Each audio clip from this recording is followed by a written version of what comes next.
but it might just be the two of us, and that will be okay as well. I welcome you to join in, if you want to talk on the microphone or use the chat box. Either one is fine. We'll be keeping up with the chat as we go.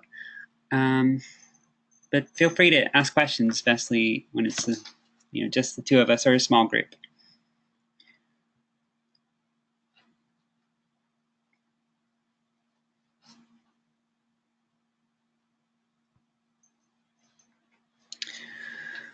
Okay, so this is Aesthetics and Theory of Communication. And what I find from some of this feedback from past students is that there's kind of this course is a little bit of a question mark, and a lot of people don't really know what to expect coming in. If what we're going to do in this course, what's it all about? So just to set some expectations, I will go over that really quick.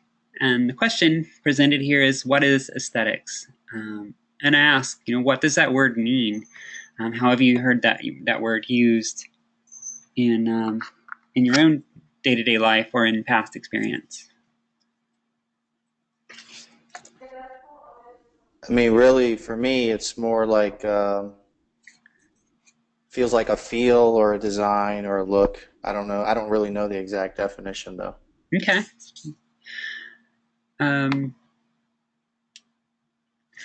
But yeah, I think that's how that's typically how the word is used. It refers to a specific style, maybe like a southwestern aesthetic, like the image here.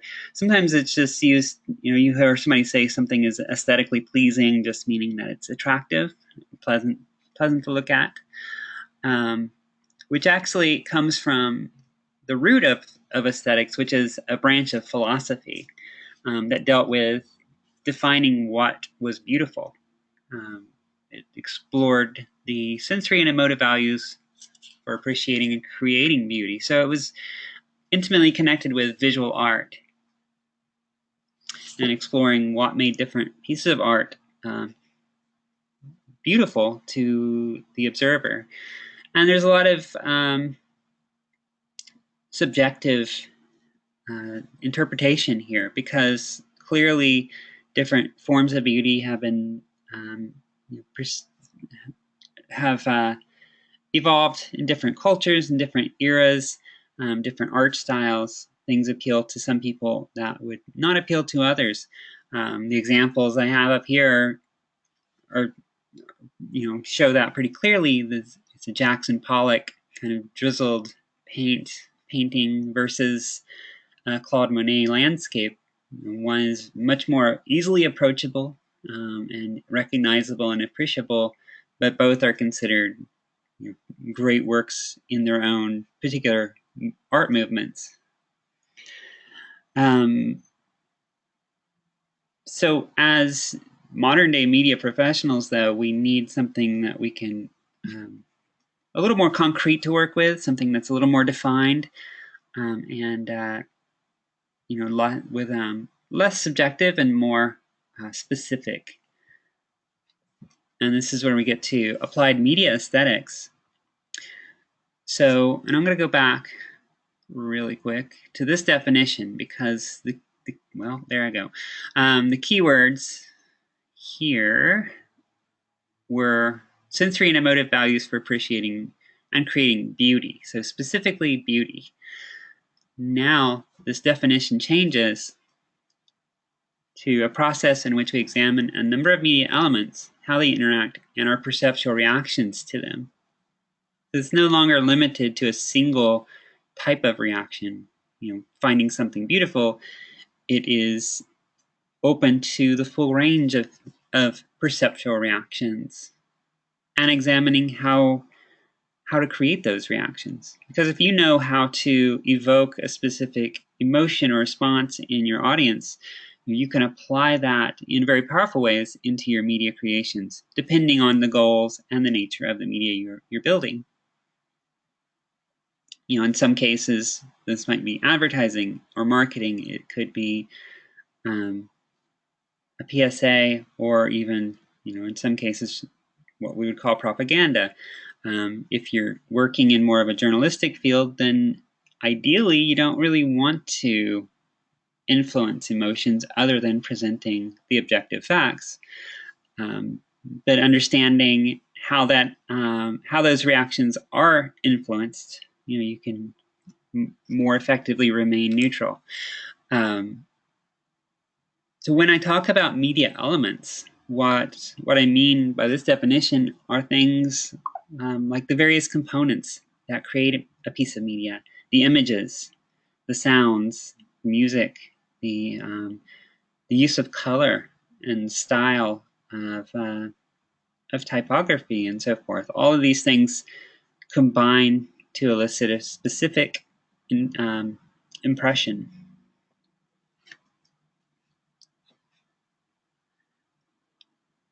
And we're going to be exploring some of those this month. This is a really deep subject. There's a lot of things we could get into. If this were a film program and you were studying media aesthetics, it would probably get into things like lighting, lighting for film and so forth. And you'll explore that, in fact, in some of the digital video courses. So we're not going to overlap that much there. We are going to cover a number of different elements that feed into that perceptual reaction.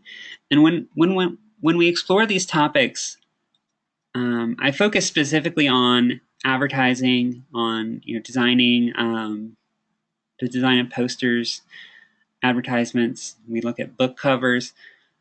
A lot of this is print media, but I really want you to keep an open mindset and think of this in very media neutral terms, because a lot of the stuff we talk about will apply regardless of what kind of media you're working with.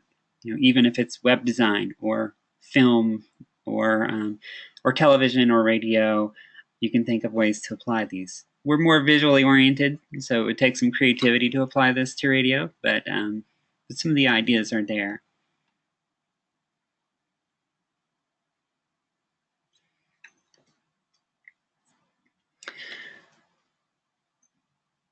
Okay, this diagram just is a breakdown of the course itself, and this gives an idea of the kind of topics we'll look at in exploring those media elements. And if you can look at this, it's meant to be built in vertical columns week by week. So there's 3 activities a week: exploration, Photoshop practice, and the visual mission statement project, which is the mood board project. So each week you'll have those 3 assignments, each week focusing on a different subject. And then, oh, sorry, go ahead. Just a quick question. Mm-hmm. One question I had was when we move from week 1, 2, 3, and eventually to 4, Mm-hmm. are we working on the same story that we start, finishing with the same story, and is it already themed for us, or is there a particular story we're attempting to tell? Is it about ourselves? Is it about a particular subject, or is that up to us to determine? That's a very good question. And hold on to that one for just a moment. And Okay, sorry if I yep, jumped ahead. nope, it's coming right up. You're good. So, um, essentially, we have the exploration assignments that are usually have a reading or video assignment lesson that gives the content for the week, and you'll do a little exercise like you did last night that that lets you kind of investigate that material in a little more practical, real world example. Typically, if you put some effort into the exploration assignment, it's going to be an easy A, because ultimately that's only intended for you to dive into the material. The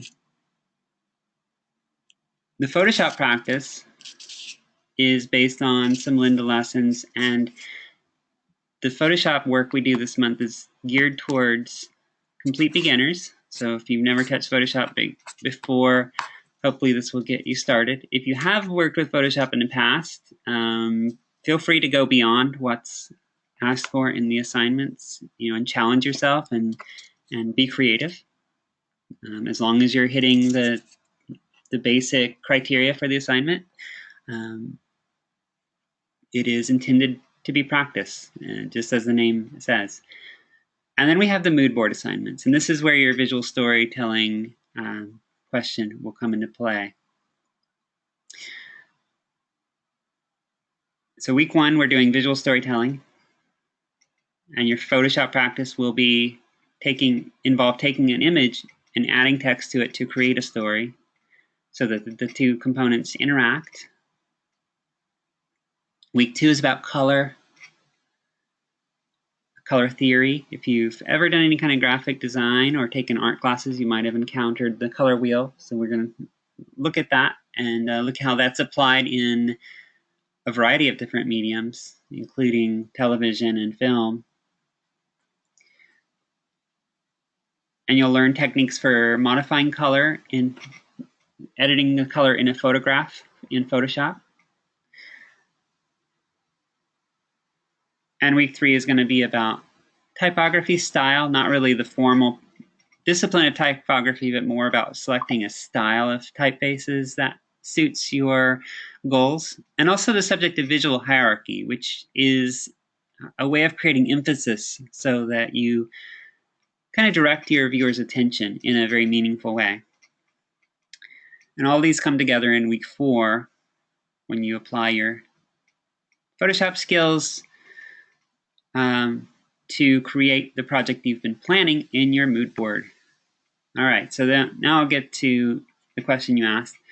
The mood board project is going to be an ongoing design brainstorming activity. Have you worked with a mood board before? Or are you familiar with the idea? No, I haven't. Okay. And it is new to most people. It was actually new to me when I took over this course. But a mood board is basically a collage. It is a just sort of a free-form tool for planning a visual design. It started originally with interior designers who would post photos of different paint colors, different furniture styles and fabric textures and patterns and so forth, so that they could collect ideas and inspirations. So when they were working on a new design, an interior design, they could pull together all the ideas that inspired them to create something new. This was adopted by graphic designers and web designers who would use it to collect different visual styles that they felt were appropriate to a particular project they were working on, so they could reference those for inspiration. This image that I have here is a random mood board that I found on the internet. This artist has been collecting, it looks like, retro kind of 1960s era graphic design images, posters and book covers and so forth, with a very distinctive retro visual style. So it looks like they're probably going to try to imitate that style.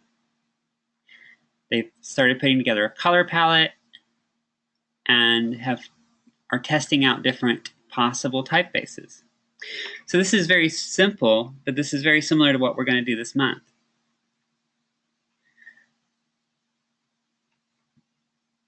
The idea of the visual mission statement project is that you're taking the mission statement that you would have written in, I believe, New Media Tools. It might have been the introduction course. Yeah, it was Mike Dunn's class. Toward the end of the class, you wrote a personal mission statement that kind of summed up your goals and your values as a professional, perhaps in your personal life. Maybe there was some overlap there. So my idea for this project is, if you were going to take your personal mission and turn it into a movie, let's say, what would the poster for that movie look like? How would you represent? How would you sum all of that up in a single visual story or a visual statement? And with that idea in mind, we're going to start collecting ideas in the mood board. So I've provided a mood board template. It looks more or less like this. It's changed just slightly since this was created. And we're going to do this in stages. So whereas this previous mood board was all put together on a single sheet, I've given you a template to work with, and we're going to do this week by week. So a different piece each week. Starting off, we're just coming up with ideas. You're going to present your mission statement, and if you don't have that original mission statement, that's okay. It comes from you, so you could easily probably replace that or rewrite it, or it could be completely different from what you originally had. That's okay. I don't know any different, but this just gives us something to work with, something meaningful to work with too, and that's an important part of it, because there is a lot of ideas, a lot of emotions that are imbued into this that you can draw from for inspiration. So week 1, you're going to complete the first page of the mood board, which will be, you'll put your mission statement on there, and you'll also come up with visual themes. This, in the current version, it says visual themes instead of design overview. And this is just where you'll describe your ideas for visualizing your mission statement.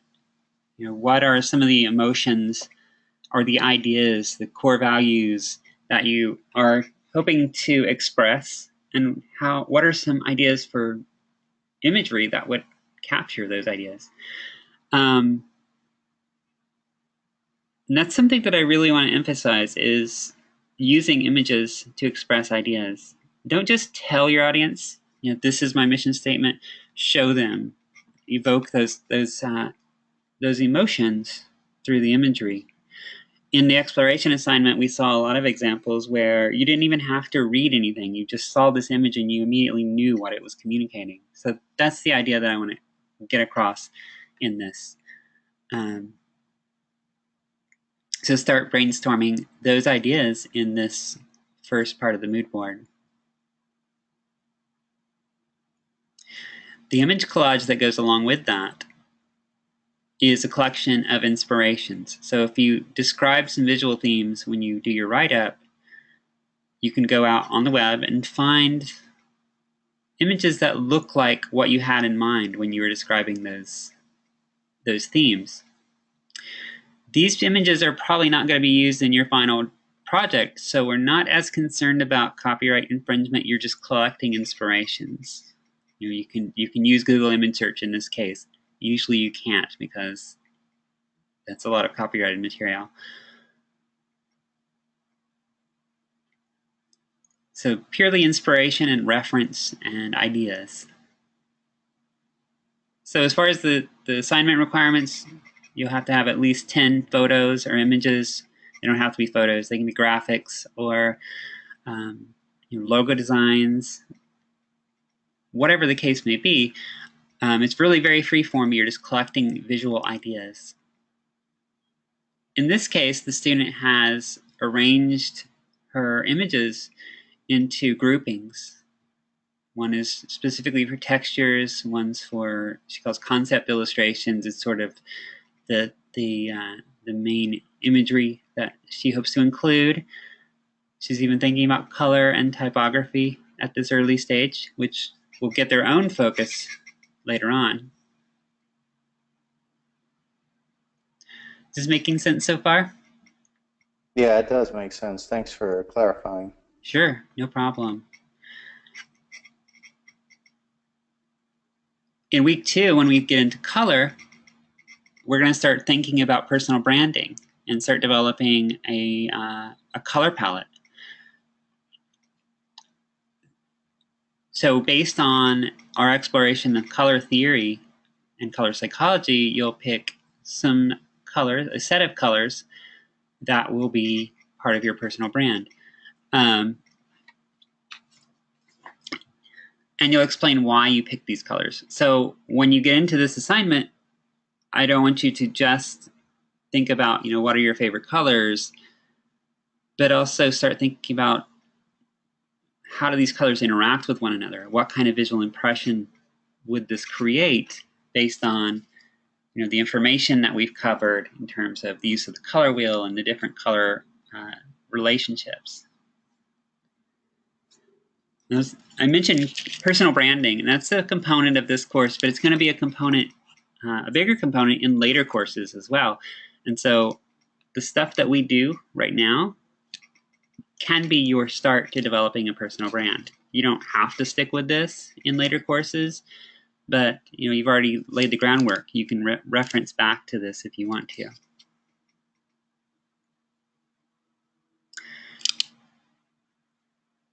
And when I say these are your personal brand colors, for this design, you don't have to turn all your images to just these 4 colors or however many colors you have.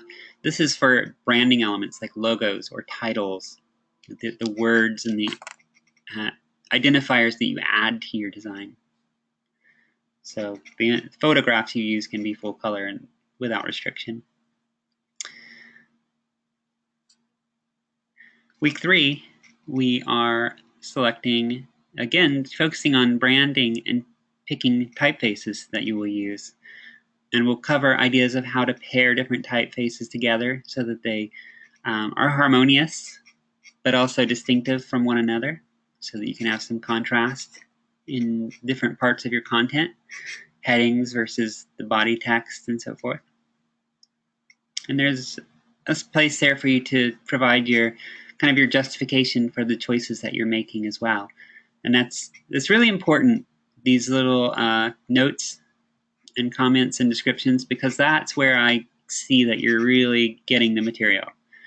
You're not just randomly picking typefaces, but you study the content and understand some of the principles involved.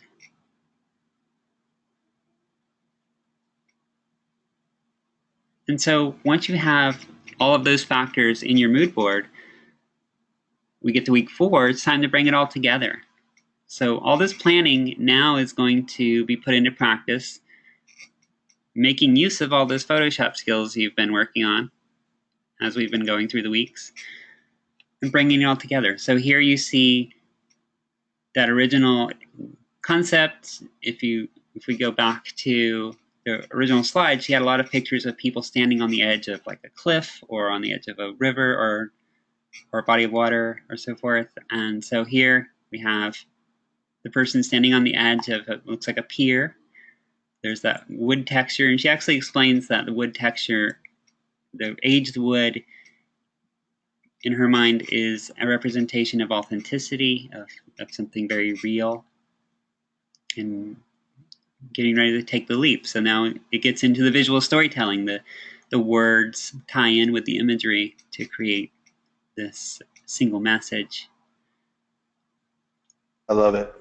And she's taken a little bit of a direct approach in specifically stating the values, but you don't have to come right out and put those in words. You can express that through imagery as well, but ideally the two will work hand in hand. And the colors also are present. So this is sort of where this is all headed. And you get 3 weeks to work out the ideas.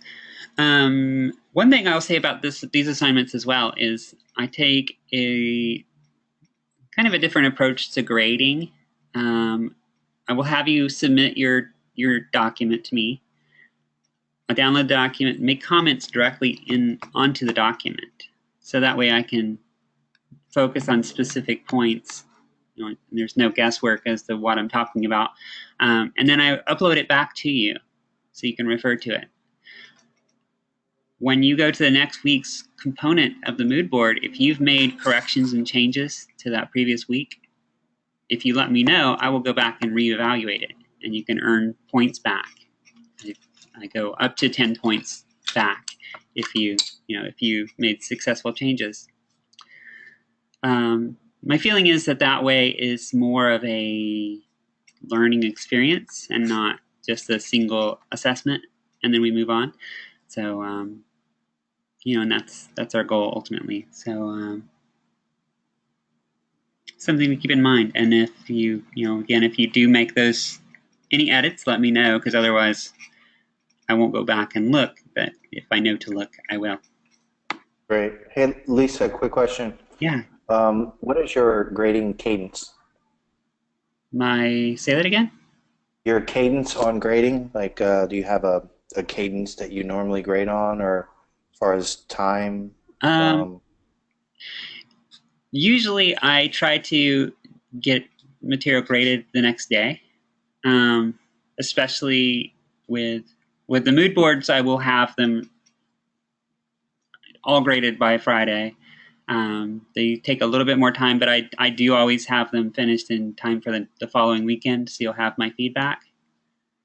Um, but as as I turn it out as quickly as possible, ideally within 24 hours. But yeah, thanks for answering that. I noticed that this class different than others seemed like all of the weeks were opened up for us to work. And yeah, so if for me, sometimes I may get a little ahead. So just curious as to what your cadence might be. okay. I always hope to get a little ahead. That not always the case, but I guess you know what I mean. Yeah, and I I'm only just now realizing that other instructors don't have their classes fully open. I always do that just to give an expectation of what's coming up, no surprises down the road.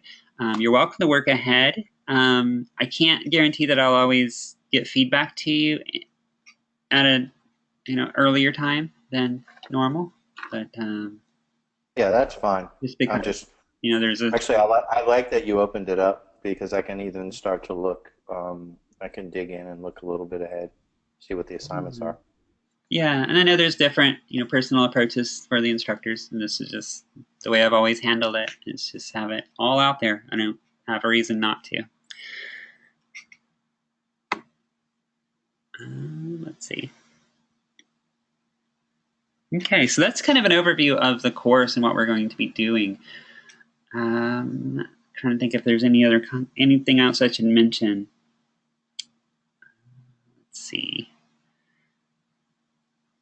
Have you worked with Photoshop at all before? Very, very limited. In Okay. fact, I took a piece of the class last night in order to complete the second assignment. Okay. Um, but I found the Linda class very easy to, kind of move through. And I'm going to try to get that course out of the way um, so I can learn as much as I can. So I don't have a ton of experience in Photoshop, but look forward to learning Okay, for sure. great.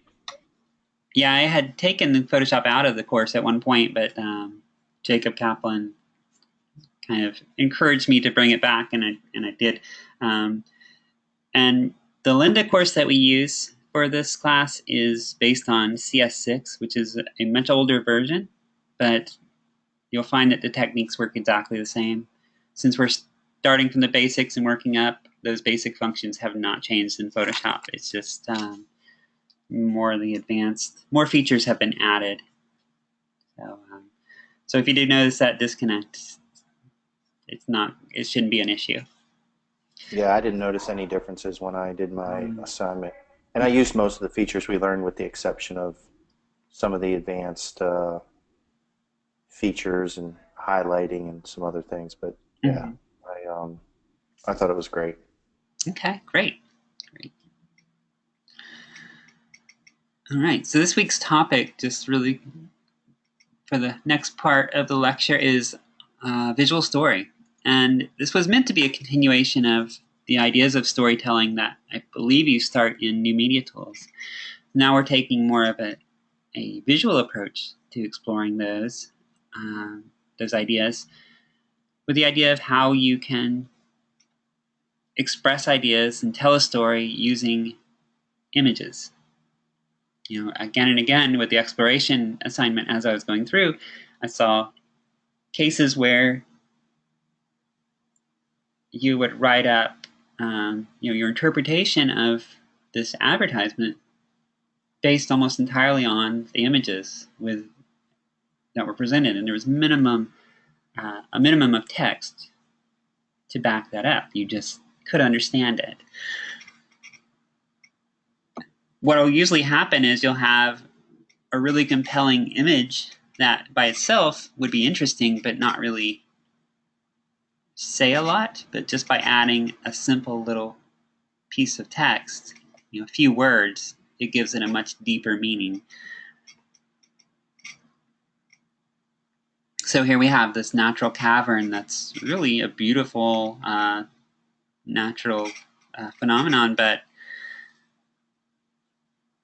by just throwing in these little words from the cave opening, here I come, ready or not, and then now it has meaning. Now something's taking place. We understand that this is a pretty epic game of hide and seek taking place. And from our vantage point inside the cave, we can assume that we are one of the people hiding while the person from outside is coming to seek. Not a really deep story problem, but it does add that element.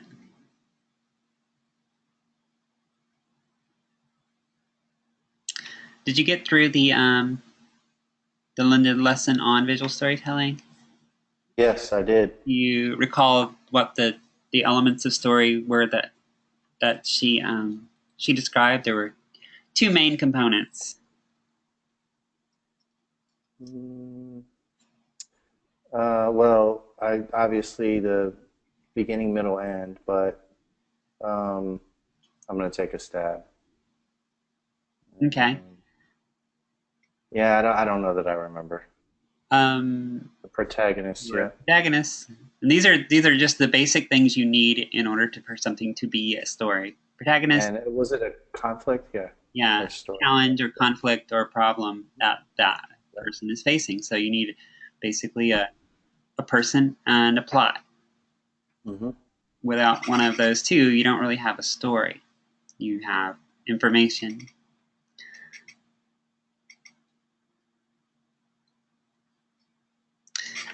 So this one's kind of fun. It's almost irrelevant that this is an ad for a snow thrower, but we look at this and can so easily interpret that snowman's face, even though it's a completely abstract interpretation of a human face, and see the look of terror as that snow thrower is heading his way. So pretty humorous and striking visual story.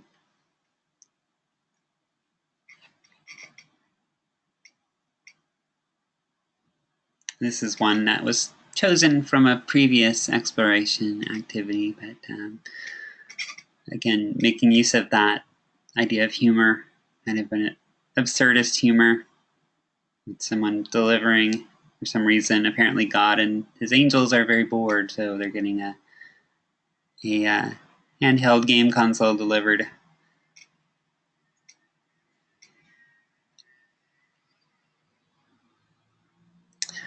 This one, actually, this one's chosen quite often for the exploration assignment, but it's a really interesting case. I'd love to hear your thoughts on this. Who do you see as being the protagonist first, and what is the story problem taking place? So I think the protagonist would be the viewer. Okay. And the conflict or the problem would be, I guess, looks like they're advertising some sort of book that can be colored in instead of your wall, right? Actually, it's an ad I don't for know. your little chocolate treats. Like. Oh, I can't really see. It's hard to see what the. Gotcha. Okay, and down it's only shown down here in the corner, and it says decided Yeah. the child deserves them. So the idea is that we are Yeah. into the role of the parent that stumbles upon this scene of the child defacing our living room wall, but in the process has created, reproduced this amazing work of art. So it's sort of, do they get punished or do they get rewarded for this? Oh yeah. Well, but I guess the thing from my perspective is I couldn't tell it was chocolate. I Yeah, guess, yeah, but yeah, now I get it. right.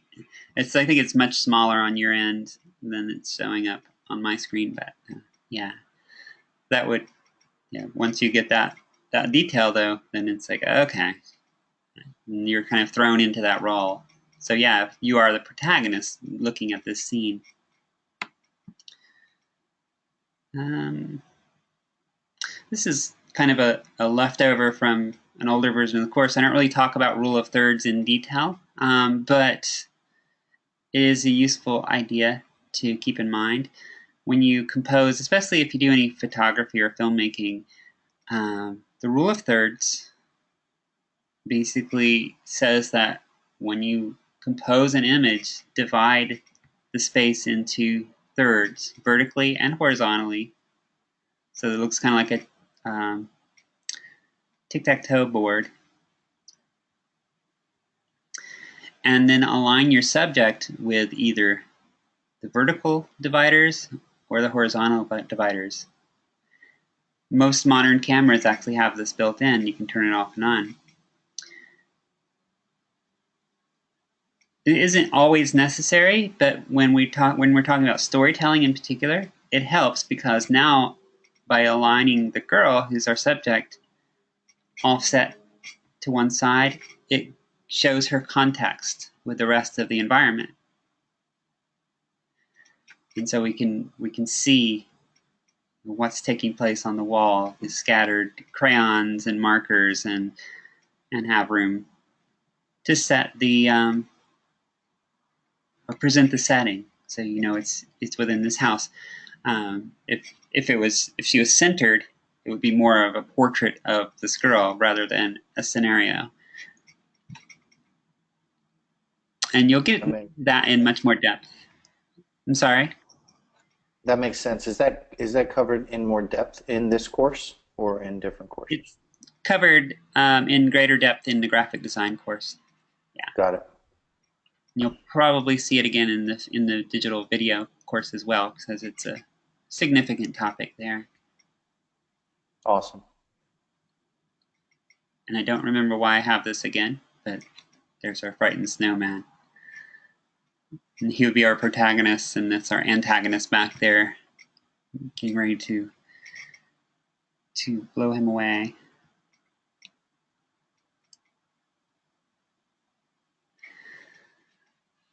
Use of emotion is really powerful. You see this especially in advertising. And this is also use of humor in these cases.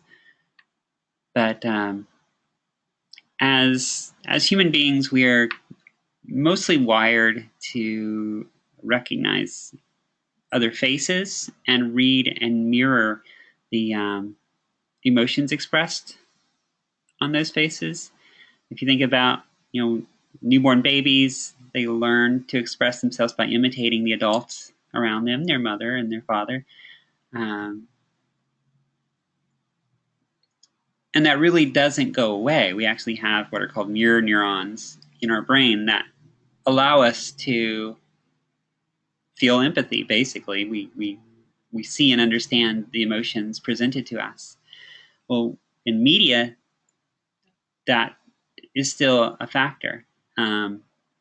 Our unconscious brain doesn't know the difference between a real in-person human face or a human face appearing on the screen, and in fact doesn't care if it's even a human face as long as it looks vaguely anthropomorphic.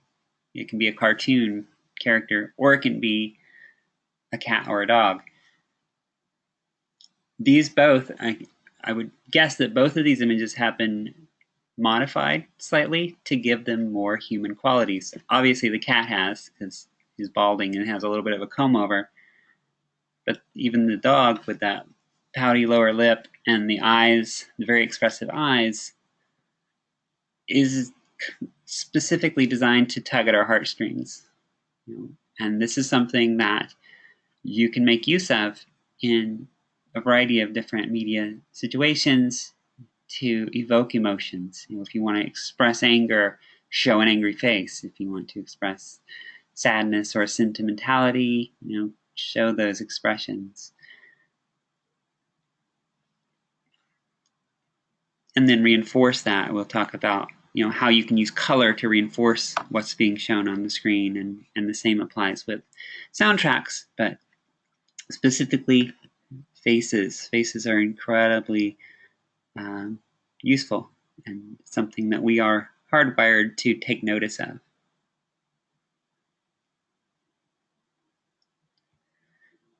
All right. I have question slides every so often, but you're welcome to ask at any point. You don't have to wait for the pause. But any questions? No, I'm good. Thank you. No problem. All right, and back to the Linda lesson, she talked about, in addition to the elements of story, she talked about strategies for engaging your audience.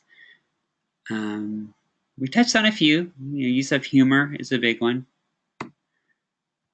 Really, I think what they all come down to is a form of intellectual challenge, and that is whether it's a true intellectual puzzle or just something that gets the audience's brain working, something that's a puzzle or unexpected, or something that just starts them asking questions.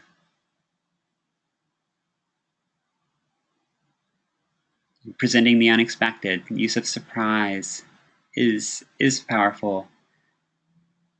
Humor is always good, because especially it seems like in recent times, the more absurd the humor, the better. With some of the viral videos, poignancy, suspense, symbolism, and visual metaphor.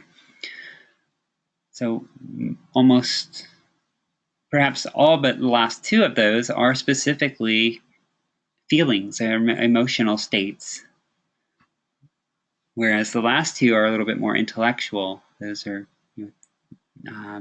representations, abstract representations of larger ideas that we interpret through our knowledge and our experience and our familiarity with different symbols.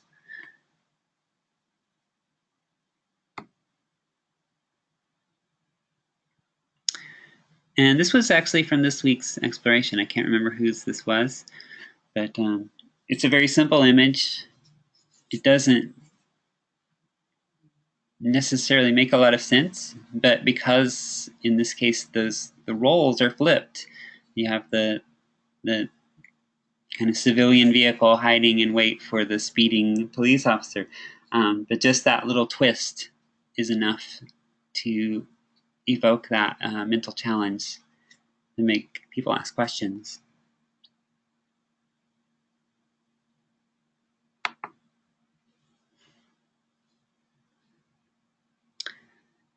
Surprise and humor. Danger is just a matter of distance. So what looks like a ferocious beast, once you put it in perspective, is just this little fur ball. Could also qualify as a visual metaphor.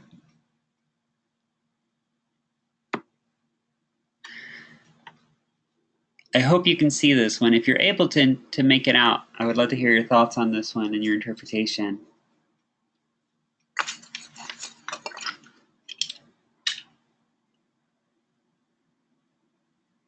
Yeah, so I see, looks like some sort of knit sweater with someone hiding behind it.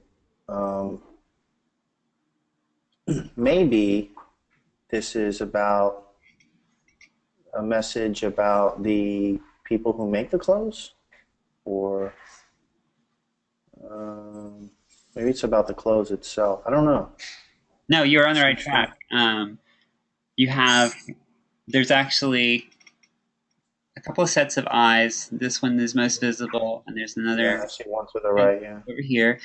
The very tiny tagline says, "Find out what's behind the clothes you buy, labor rights, human rights." So it's a statement on child labor, and a lot of the textiles coming from sweatshops with that employ, have child labor.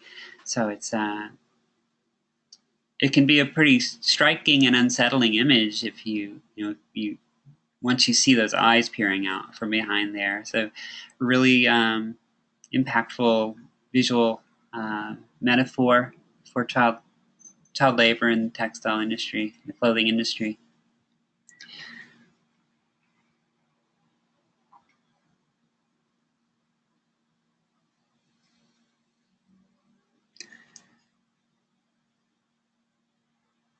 A little bit of a mix of poignancy and surprise here.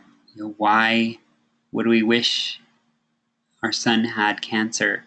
That seems completely illogical, and it's that mental challenge. It's throwing something out there that is completely counter to expectations. Along with that image, again, the faces, the downcast eyes, and the hug, the embrace that expresses a lot in itself. In this case, it is a literal story because they actually go into the details. But just based on that bold text and the image alone, we're compelled to dive deeper into this.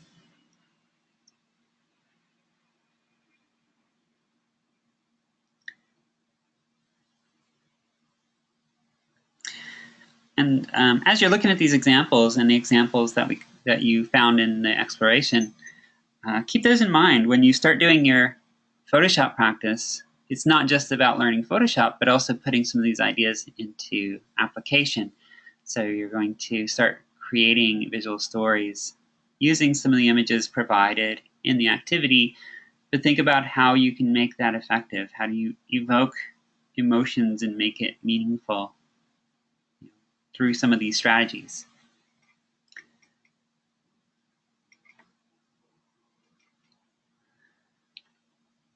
This is actually a really good illustration of the point I made earlier about faces. We see this chair. It looks sad. Why does it look sad? Because it imitates a human face. It has the button that's for eyes and the frowny cushioned mouth. It's the same phenomenon that allows us to see faces in wood grains and shapes in the cloud. It's called pareidolia, which is a large and hard to say word, but the word isn't as relevant as the phenomenon itself.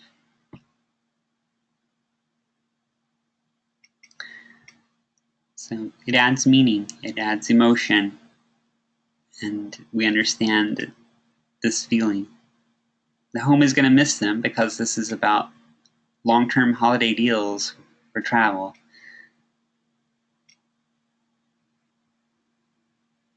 I finally have some positive examples of visual metaphor. For a long time, my visual metaphors were really very depressing. It's good to have some that are a little more fun and friendly, like the all-day diapers from Huggies that are with you in games and in dreams. So represented visually by the sun and the moon holding hands in diapers, as opposed to something like this. Now, and what's your interpretation of this one? I think it's a little bit straightforward, but a really excellent example of visual metaphor. I mean, it's obviously it's torture, right? It's a cover up. It's showing the. Yeah. It's about stopping torture, right? It's or more focused on awareness, but probably with the focus more so of stopping. But looking at the image, it's the tagline says the Moroccan government covers up cases of torture. What is a more iconic symbol of a government than that country's flag? the flag. In this case, it's literally covering up the case. Agreed. And looking at those symbols, thinking about what the most iconic symbols are in these cases, and how you know how you can more effectively communicate that. Because if how else would you visualize the idea of a nation's government done using the flag, just as an example? So Yeah, it's like the most recognizable element of a government, right? This yeah, would be the flag. exactly. And the same idea would go in other situations. If it wasn't a government, it could be whatever the subject might be. Think about what's the most universal way of describing that particular idea so that you can reach the widest audience.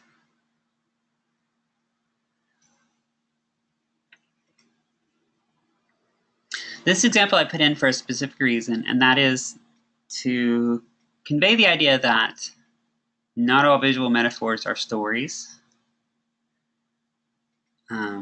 In fact, not all images are visual stories. This has a visual metaphor for farm to table. It is a silverware stem with a pitchfork at the end. We can infer the idea that there is a farm and there is a table, but it's not really shown. There's no protagonist. It's just an image, and it's a visual metaphor. So perfectly effective, but it isn't visual storytelling, which is what our focus is right now.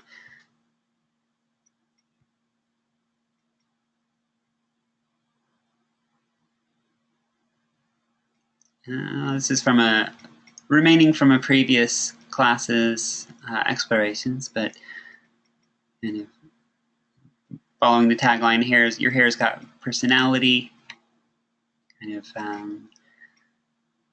showing the kind of lifestyle this individual's hair kind of expresses, a lot of very active outdoors kind of activities.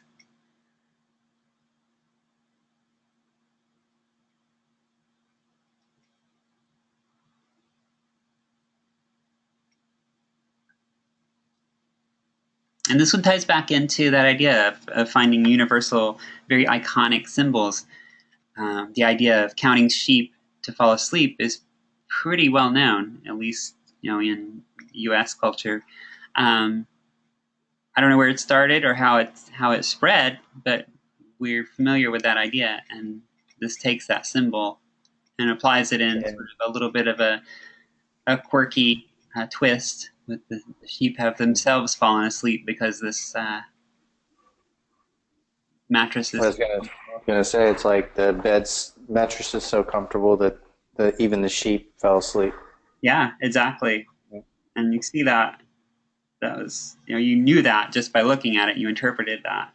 So that's a sign of really effective visual storytelling, is if you don't even need to see any of the words involved.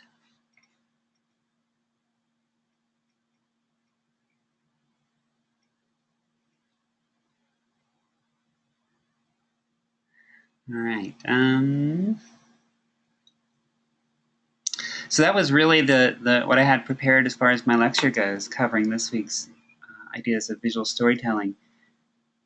I really touched on this already, the idea of, as you move into your Photoshop practice, keep these ideas in mind.